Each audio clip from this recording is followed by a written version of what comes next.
हिमाचल के एक ऐसे मुख्यमंत्री जिन्हें एक गुमनाम पत्र ने उनकी कुर्सी से उतार दिया। हिमाचल के एक ऐसे मुख्यमंत्री जिन पर टिम्बर घोटाले के आरोप लगे और जिन्हें लकड़ी चोर भी कहा गया। आज बात करेंगे हिमाचल के दूसरे मुख्यमंत्री ठाकुर रामलाल की। नमस्कार, मैं पंकज सिंगटा। जनवरी 1983 में हाईकोर्ट के चीफ जस्टिस व्यासदेव मिश्रा को एक गुमनाम पत्र मिला। पत्र में आरोप था कि मुख्यमंत्री ठाकुर रामलाल के बेटे जगदीश, दामाद पदम सिंह और उसके दोस्त जंगल के ठेकेदार मस्तराम टाटा ने सरकार की जमीन पर सरकार के देवदार के पेड़ बिना अनुमति के काटकर करोड़ों रुपए बनाए हैं।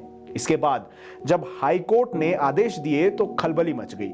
इसके बाद मीडिया भी एक्टिव हुआ और एक एक करके सारी परतें सामने आने लगी, लेकिन ठाकुर रामलाल इस राजनीतिक चुनौती से बचते रहे। जानते हैं क्या था टिम्बर घोटाला? दरअसल जुब्बल कोटखाई और उसके आसपास का क्षेत्र चौपाल के इलाके के घने पेड़ों की अवैध रूप से कटाई हो रही थी, जो मस्तराम टाटा करवा रहा था। और इन पेड़ों की सप्लाई के लिए जिन गाड़ियों का प्रयोग किया जा रहा था वो जगदीश और पदम सिंह यानी मुख्यमंत्री के बेटे और दामाद के नाम पर दर्ज थी। 12 जनवरी 1983 को चीफ जस्टिस व्यासदेव मिश्रा ने 27 पेजों का पहला जजमेंट दिया और कहा कि सरकार ने पुलिस को इस मामले में ठीक से कार्रवाई नहीं करने दी है। इस घोटाले के केवल छोटे छोटे मोहरे पकड़े जा रहे हैं और बड़ों पर हाथ नहीं डाला जा रहा है।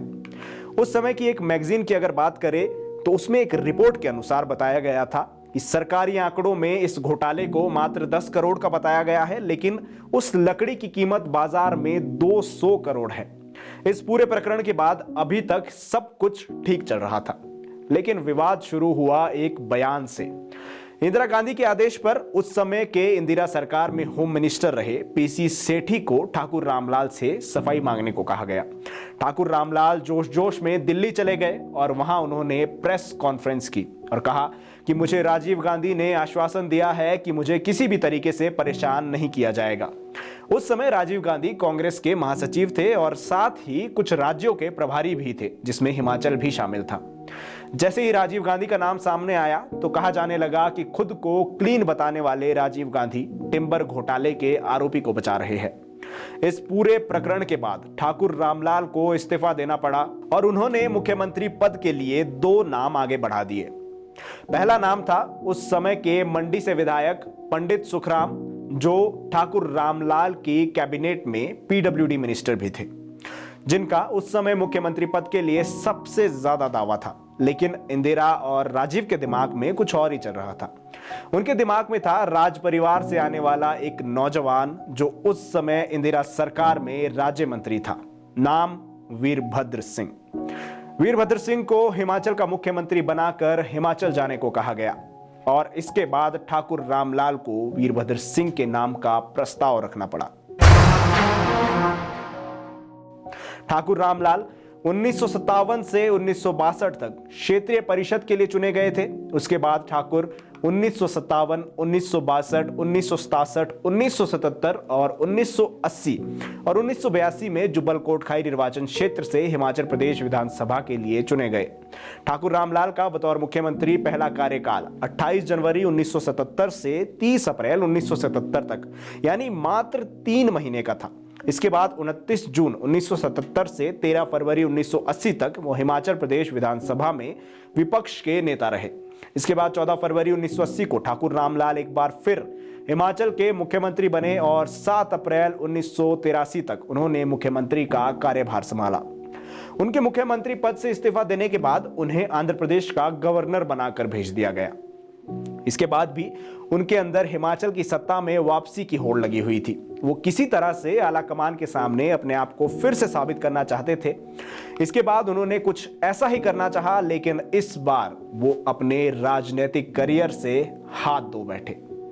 आंध्र प्रदेश के उस समय के मुख्यमंत्री एनटी रामाराव जब सर्जरी के लिए विदेश गए तो पीछे से के विजय भास्कर ने विधायकों के एक गुट को तोड़ा और गवर्नर ठाकुर रामलाल के पास जाकर यह दावा किया कि टीडीपी के ज्यादा विधायक मेरे साथ है और मुझे मुख्यमंत्री पद की शपथ दिला दीजिए। ठाकुर रामलाल ने विधायकों की परेड नहीं करवाई, बस एक कागज पर दस्तखत देखे और उन्होंने जानने की कोशिश भी नहीं की कि यह दस्तखत असली है या नकली।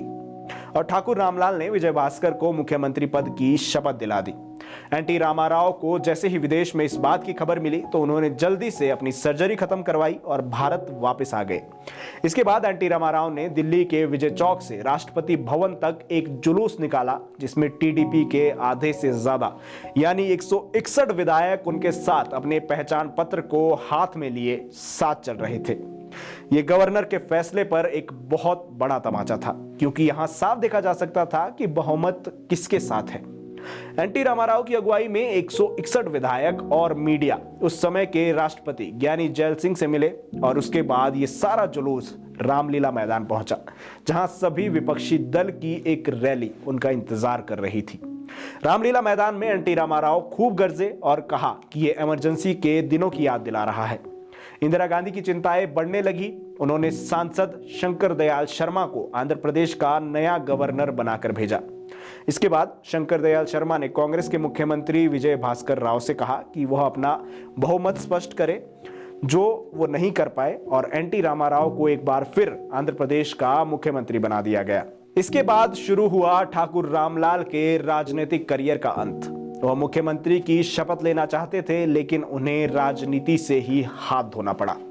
इसके बाद उनकी राजनीति में वापसी नहीं हो पाई। अप्रैल 2002 में ठाकुर रामलाल का देहांत हो गया और अब उनकी राजनीतिक विरासत को उनका पोता रोहित ठाकुर, जो 2 बार जुब्बल खाई से विधायक रह चुके हैं, आगे बढ़ा रहे हैं।